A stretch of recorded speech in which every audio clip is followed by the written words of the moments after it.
والصلاة والسلام على رسولنا محمد وعلى آله وصحبه أجمعين. أيها المسلمون، أيها الإخوة الأفاضل، اليوم سنتكلم حول الواقع الجديد في المدينة المنورة. الرسول صلى الله عليه وسلم ذهب إلى المدينة. الواقع الجديد الذي حصل في المدينة وكيف تصرف الرسول صلى الله عليه وسلم مع هذا الواقع الجديد، سنتكلم عن هذا إن شاء الله. قالوا براد عزيز حفتا چوی ما گو پیغمبر صلی الله علیه و سلم چو گشت مدینه ما بحثا جامعی و تشت وان تفکر ایجا ام بیژن روشا مدینه روش یعنی دورم مدینه چی بود؟ پشت پیغمبر بود چه؟ مدینه کو بر ناو یثرب بو پاش اف مدینه بو مدینه جرات گوتن مدینه و پیغمبر چو مسلمان کتنه مدینه ده حال گروبا انسان جماعت روشا وان تازه ام بیژن یعنی دورما وان نو چی بود مدینه ده لورا هات گو هرتن باجاره کی بری کافر بون پاش پیغمبر خدا کت ناوه تعداد مسلمان هنه کافر هنه یعنی مشرک هم جوانا بجن کافر هنه یهودی هنه تشتکی نو چه بو یعنی باجاره کی نو سیستم کانو پیغمبر علیه الصلاة و السلام چه و چاره سری کی و چه قانون دانی جبان اکوان انسان را خبر بده و بده بستینه ان شاء الله. اما بحث هم بکن. طبعا المسلمون هاجروا لإقامة دولة إسلامية، ومعنى الدولة الإسلامية أن يكون كل حياتهم مرتبط بأحكام الإسلام، هذا هو معناه. من الصلح إلى الحرب إلى الزواج إلى الطلاق إلى الدفن وإلى دفع الزكاة، كل أمور حياتهم اقتصاد وما إلى ذلك سيكون حسب المنهج الإسلامي، هذا معناه. الرسول صلى الله عليه وسلم سيبدأ، والدروس القادمة إذا قرأناه سنرى بأن الله عز وجل كل يوم كان يرسل إليهم حكما ويربيهم ويعلمهم على الأحكام الجديدة لهذا الدين. فالرسول صلى الله عليه وسلم بناء على هذا كيف تصرف مع صحابته؟ هل أسس دولة على أساس عرقي أو أمة على أساس اللغة أو على أساس العقيدة؟ سنرى إن شاء الله. پیغمبر صلی الله علیه و سلم دست به کرد دولت کل سر بنگه کا ایمانه، بنگه یعنی تملی ایمانه، تملی اسلام دین خدایه. لسروی دولت کی آواد که معنا دولت کا اسلامی چیه عقل مدا؟ مثلا جمعی که مسلمان تا گو دولت کا اسلام دبی قیام دستات نجات که گو دولت اسلام دولت کا دستاجت که سریع جت او یا فهمت کن. حال بکی دولت اسلام تا گو او دولت کو زواج وان، طلاق وان، دعوت وان، مريه وان، شر وان، آشتی و صلح وان، تجارت وان، داين و ساندن وان لگورا اسلامه به دولت ابا معنی دولت کا اسلامی چوا خدا بحث شر کریه، شر یعنی حرب و کشتن.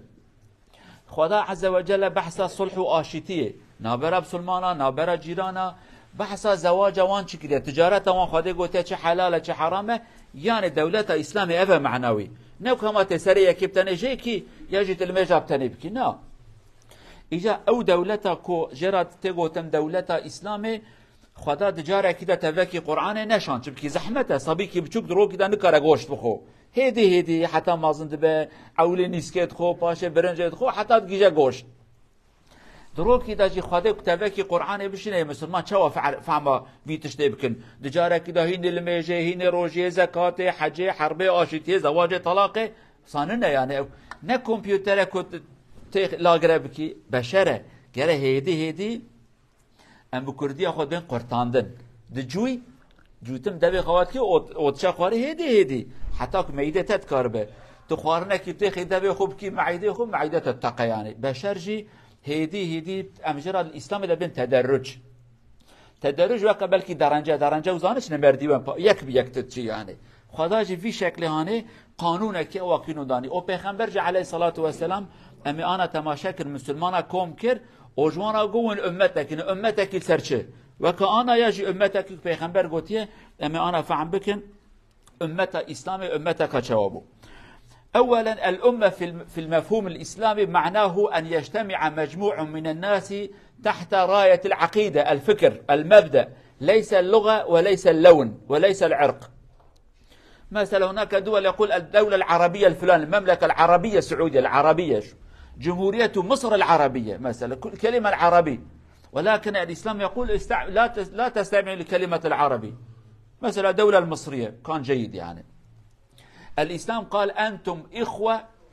وعباد لله عز وجل فيجمعكم العقيدة والإيمان. الله عز وجل هكذا سيربيكم. إذن الرسول صلى الله عليه وسلم أسس أمة على أساس العقيدة وليس على أساس اللغة ولا على أساس اللون ولا أساس العرق، فقط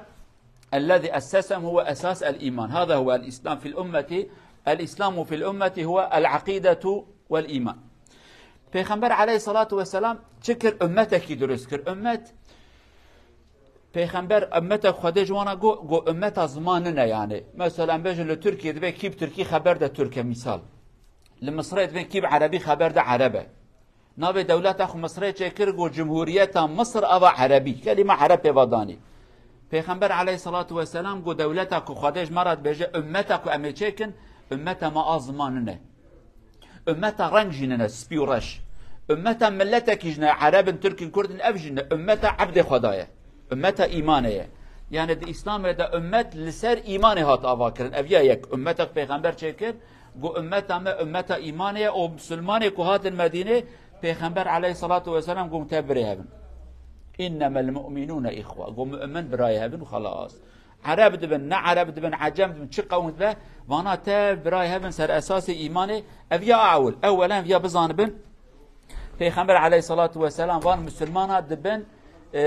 کردیه اصلی دبن سیوانه یعنی شمسی دبن شمسیه اسلام داگو دین ما اسلام ام تبرایه بن قریشیه انصاریه قوم کیدیه وانا تف خوشکو بریه بن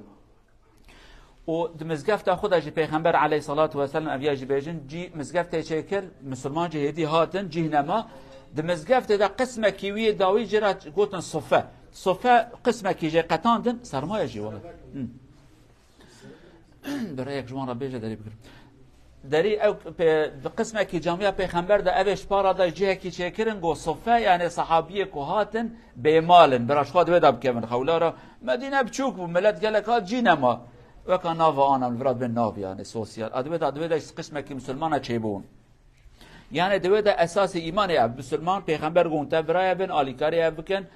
بحياته بهبرة بمرنه بهبرة أبيايا جروب أول مسلمان دين إسلامي جوون براي هبن ناب أمته وجه أمته إسلامي عربنن عجمنن أمته وأمته إسلامية ونسر إسلامي براي هبن أبيايك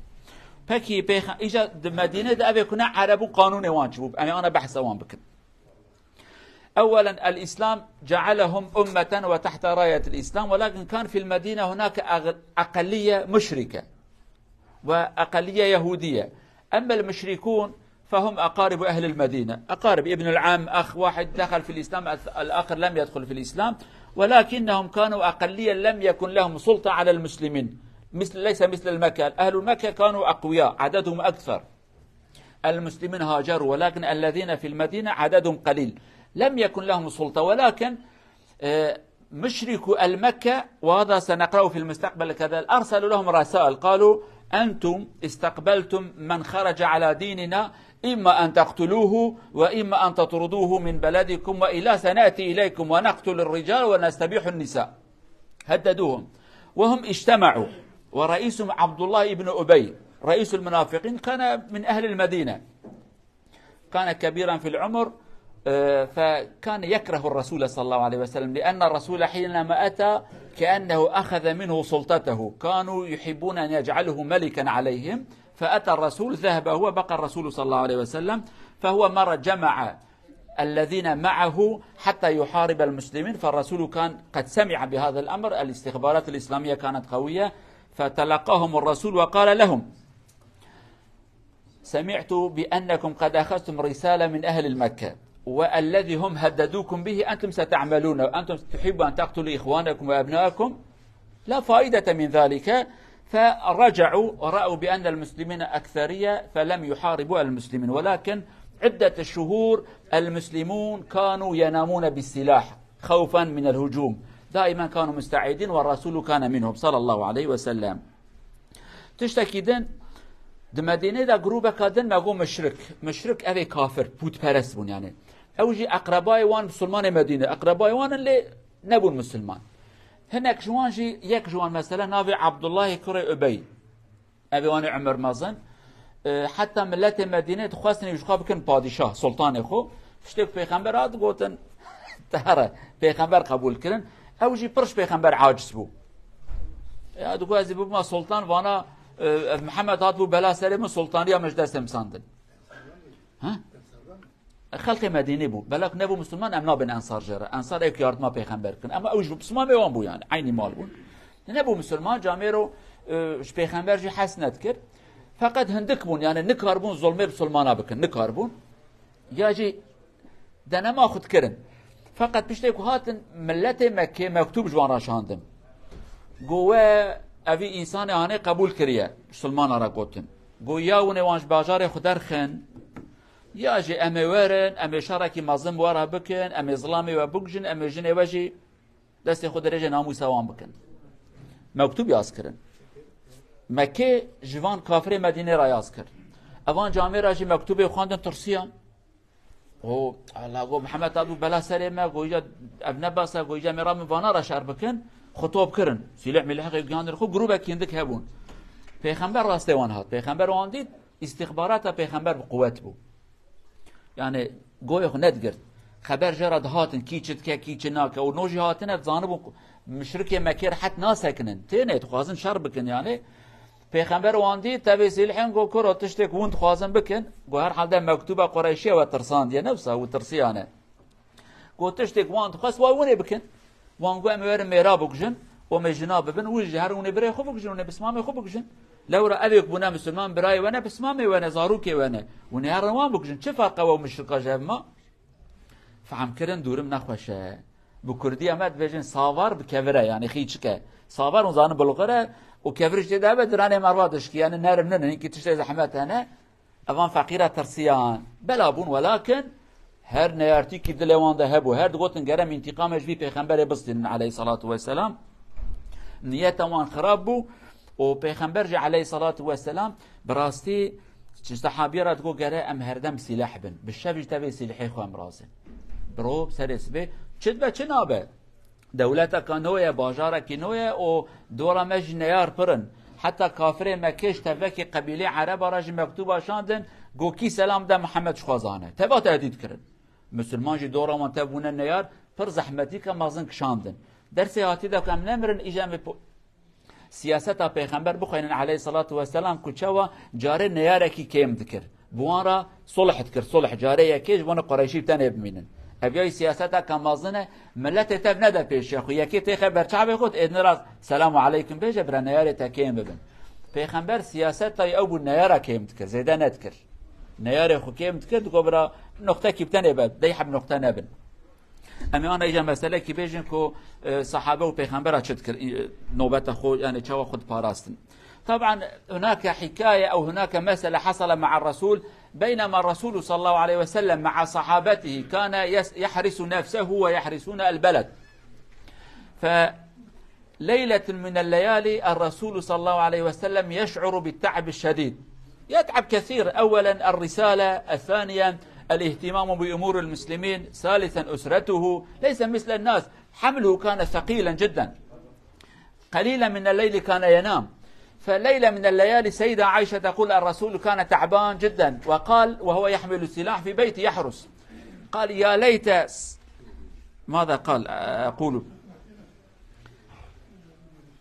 يا ليت رجلا صالحا من أصحابي يحرسني هذه الليلة الرسول بينما يقول يا ليت يعني يأتي أحد الصحابة الصالحين يحرسوني الليلة تعبت جدا يعني يحب أن يستريح يقول فبينما نحن هكذا إذ سمعنا خشخشة السلاح خشخش السلاح سيف يعني فقال الرسول من هذا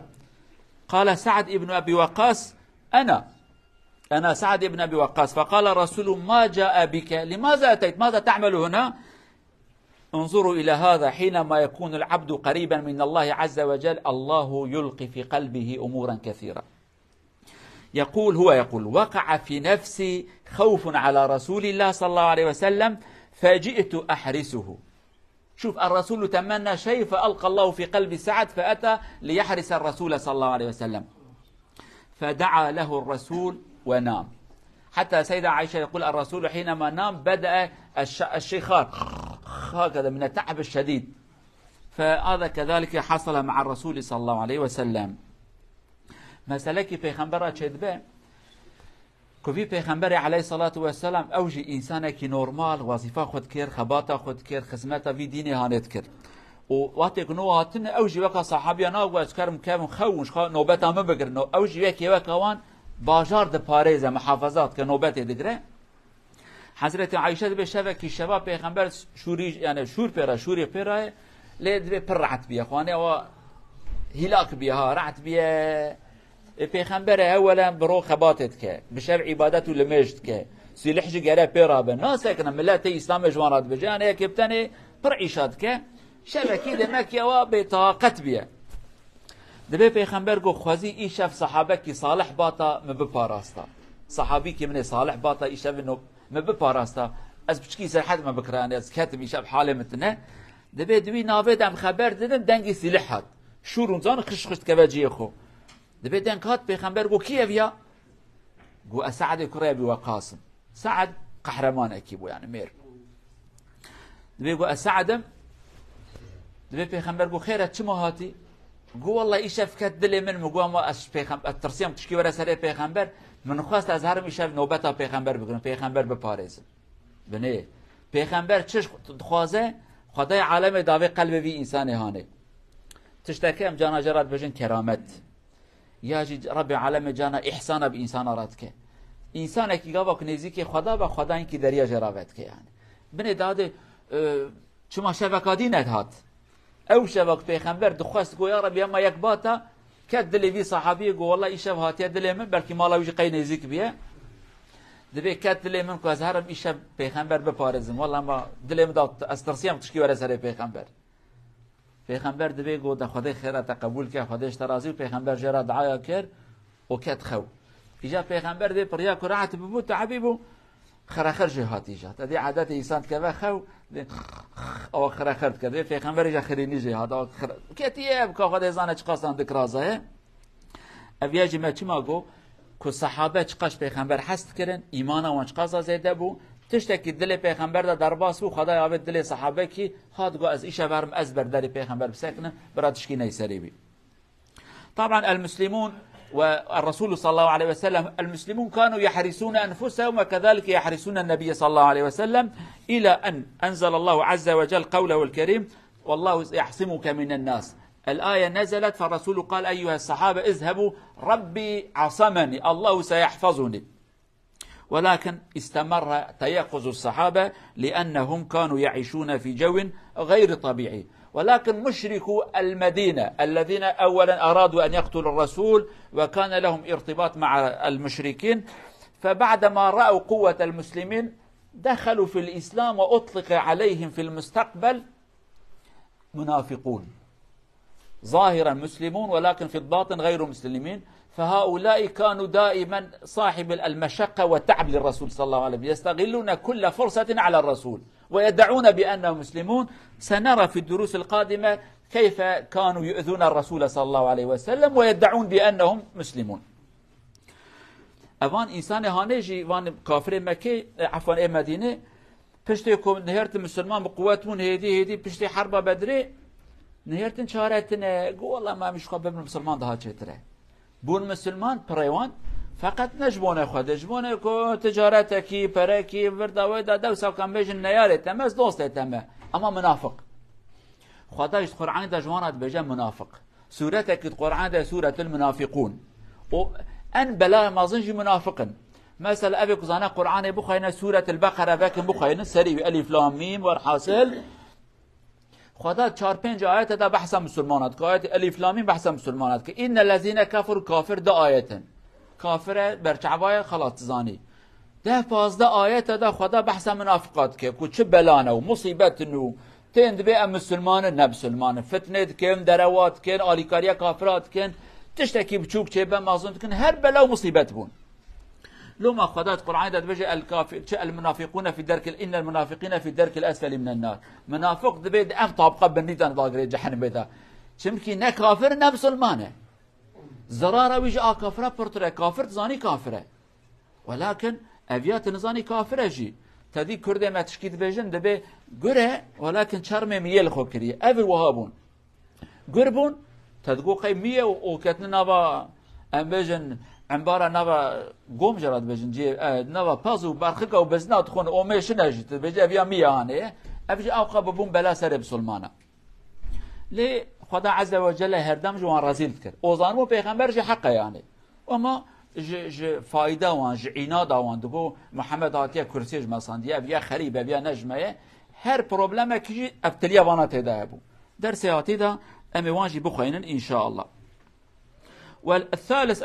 القسم الأخير من الذين كانوا في المدينة يهود، 3 قبائل يهودية أتوا بعدما حصل لهم من المجازر ومن القتول قبل الإسلام بسنوات كثيرة حينما كان لهم دولة، فبعض القبائل أتوا وسكنوا بالمدينة وما حولها، فهؤلاء لم يكونوا عربا ولكن أطلقوا على أنفسهم أسماء عربية، ولكن دائما كانوا يفتخرون على العرب، نحن أهل الكتاب وأنتم مشركون، يفتخرون عليهم، وما كانوا يقومون به السحر وما إلى ذلك الشعوذة، لم يكن لديهم مبادئ إيمانية ولكن يفتخرون. فهم كذلك لم يقبلوا الرسول صلى الله عليه وسلم، كانوا يحب أن يكون منهم الرسول فرأوا بأنه ليس منهم، قالوا لن ترى منا غير العداوة والحقد والكراهية. كذلك هم أتعبوا الرسول كثيرا، مع أنهم دخلوا في حلف مع الرسول تعاقد، عملوا اتفاقية بأننا سندافع ونحترم بعضنا، ولكنهم كانوا يستغلون كل فرصة على المسلمين. فالرسول صلى الله عليه وسلم كل مرة كان يؤدب قبيلة منهم. سنرى في دروس سابقة كيف كان الرسول يتعامل معهم. الرسول احترمهم ولكن هم كانوا أهل الخيانة والخداع دائما. أما السيا المدينة جروبك يهودي هبون، يهودي أم تفزند أصل خدا نعربن إسرائيلين أولاد حضرت يعقوبن. أفان إنسان هانيجي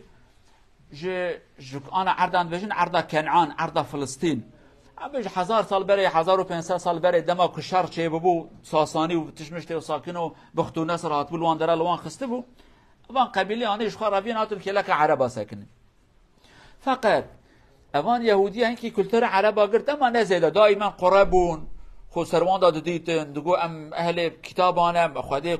توراتنا و امزام چنه او ای پیس ونن و ای رازیل ونن و هر دم ها قرب ها تماشای واند کرن.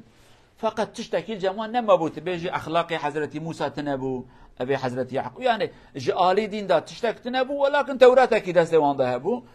اوانجي دزانبو پیغمبر حق وكناو خو دزانبون. مثلا صفيه كداوي بو خانما پیغمبر اصل خوش بي قبيله هانيه دبي دماغ پیغمبر هات او صفيه دبي بابا مجي قالكش من حست كر ماما كي من ابو بيجي قالكش من حست كر جزاروك يخبرتش من حست كرن دبي روكي خبرات نقوالا واد دبي پیغمبر هاتيه مدينه دبي بابا منو ماما مسر اسبي زوچون قام هر تماشا جبرا او نه او گو چو حتى ايواري هاتن گو هات نكارن بمشن او قاساكو مورال وان خرابيه رعت بونه عاجز بونه وكاكو رحيوان در كتبه دبي تيس از بچوك از بازم چون پیشيوان شكون سلام ندان من بابي من او هابو مامي من اوش من حست كرن دبي تماشا دكم مامي مش بابي مراد بيجات دبي انا بي اوه دبي اوه يعني پیغمبره گو اره وقت قشب هاتنا گو نا والله پیغمبره يعني چه در او بكن يا پیغمبره يعني ايه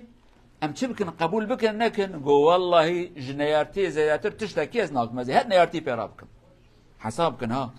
يعني زانبون پیغمبرت بر حیوان درکت چوا پیغمبر نجمه ايه ام چه بکنی قبول بکن نکن گو والله جنیارتی زیادر تشکیش من آدم هر نیارتی بان بکن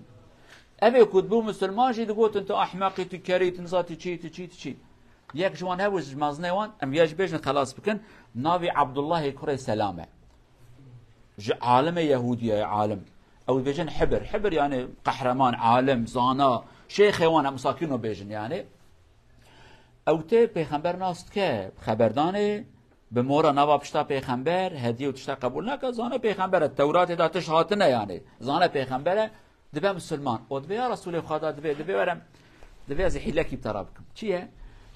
دبه بنه تو پیغمبری واسطه دبه قبول دکم و یهودیه ما چقا درواتکم دبه بانوان که براورن از یخوشیرم برام ندينن دماغ هات او نزان از بما مسلمان جوانا بيجا عبد الله كري سلام كيه او يكي چوايه وقت من نديتي تم ناس ناكي دبي بي وقت جا تماشا كي بيجن چه پیغمبر غازي وانت كتن ابي که پشتا پرده بد شره پیغمبر به عبدالله کوری سلام کیه نابا ودا دبن الفره ولكن یکی چواه شيخ ما وعالم ما وسيداي ما والحاصل دبين ودبين ودبين ودبين ايه دبيك او من قبول بك ونبيج ممكن تقبل كتنا بيغمبري نه ممكن يعني عبد الله درتي دبي ازيك تشاو ما دبي تشتك ما عين تساكن اواي تفد بيجن جار قد يساد بيجن دبي مادام قد انسانك يساكن ما از شاهدم که بیا پیغمبر خدایه ده عيني وقت ده دبيت الدروات كي تأحمقي ترزيلي تنتشتكي عيني ظلامه عيني تشتبيجن دبين هره وجاركي خبردان اخو قوت يعني بل يكون ظالم لازم مسلمان واجمرا قوت ما موستاي تشيخي تحبري تعالمي تاواي ما دام كوا ما تشتا قبول كر ايش بيجن بيا پیغمبره ود بيجن مع الاسف تنا پیغمبري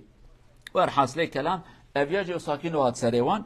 ليه أمي قالك تشتدنش بخينن إن شاء الله در حق پیغمبر عليه الصلاة والسلام لورا دولتك نوتي آواكرن أما صحابيه هانه هيجا قالك تشتا نزانن حتى قالك جوان باش نزانن اي پیغمبره چوا خبر نويجي باش نزانن حدود وان دي قال پیغمبر چيه ويجي باش نزانن إجا وان تشتي هانه پیغمبر جي نكاره جوان را بيجا جمرا وها نبيجن جمرا وها نكن أبياجي خدای عالمي تفدكم مثلا چند آيات درسي هاتي دا كان بخينن خدا دبیجه در حق پیغمبر دا وها نبیجن دنگی خبل نکن وی تشتیانه نکن اوانه تف پیغمبر خدا دبیجه پیغمبر بیجه بلکی پر نکه بسری انسان بیجه تجبونه خود بیجی اما اف تربیه هانجی اینکی صحابیه نوبون ندیتبون دناو عرب آدا سیستما دولت تنبو ادب دولت تنبو اجاکو مزن دولت گرد حرمتای بگرید اینکی حدود جراب زم تنبو عرب جوکا کرد می آنه هر کس کی سروکه کی و هر کس کی کرد ما چه و هر کس کی سروکه کی عرب جوابون هر کس کی مزنه خوبو يعني ابدا اسلام هاد گو ویتشتنا يعني هر کس آقا و قهرمان گره مزنه کی و هبه اوت کربه کنترل که و ببینه اونج گره حرمتای بگرن يعني گوداریای بکن هلک اف مزنه يعني جی پیغمبر بیجا پیغمبر کی خدا به گره اونن کی حدودی بزانبن جراونه بجن چه هاتن پیغمبر کت خود گفت یا محمد گازید کرن خدا گفت چه قیراوه بله حتی درتلو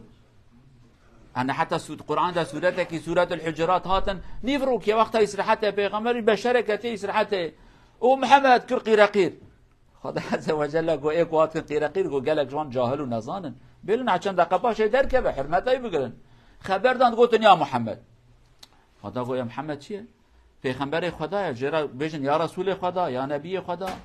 خبر دان كرن قيرقير قوش قو قيرقير نكن پیغمبر خدا لا ترفعوا اصواتكم دنج خوقا بلن نكن ورحاصل اوانا تفتشتينون ادوي دولتانه دا بخير ان شاء الله امن امرن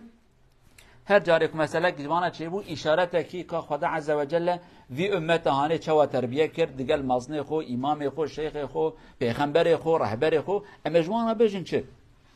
ان شاء الله ميوانته بخير ان شاء الله في دروس القادمه سنرى الكثير حول تاسيس الدوله سنرى كذلك بأن رسول صلى الله عليه وسلم كيف كان يخاطب الصحابة والصحابة كيف تعلموا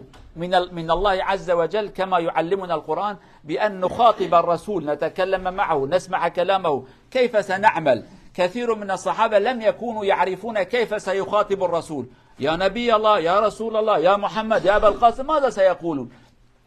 هل من حقهم أن يرفعوا أصواتهم كثيرا أم لا هل من حقهم أن يفرضوا رأيهم على الرسول صلى الله عليه وسلم أم لا فالقرآن علمهم أمورا كثيرة لذلك نحن حينما نقرأ أو سنرى إن شاء الله في المستقبل بأنهم تعلموا إذا كانوا يريدوا أن يقولوا شيئا لقرار من قرارات الرسول صلى الله عليه وسلم كانوا يقولون يا رسول الله هل هذا وحي من الله أمر من رسول الله أم هذا رأي وحيلة حربية أو رأي طبيعي إذا قال أمر من الله يقول سمعنا وأطعنا وإن لم يدخل في عقلنا الحكمة وإذا قال هذا رأيت هذا ليس وحيا يقول هناك رأي آخر كما سنرى في حرب أو غزوة بدر أبدوا رأيهم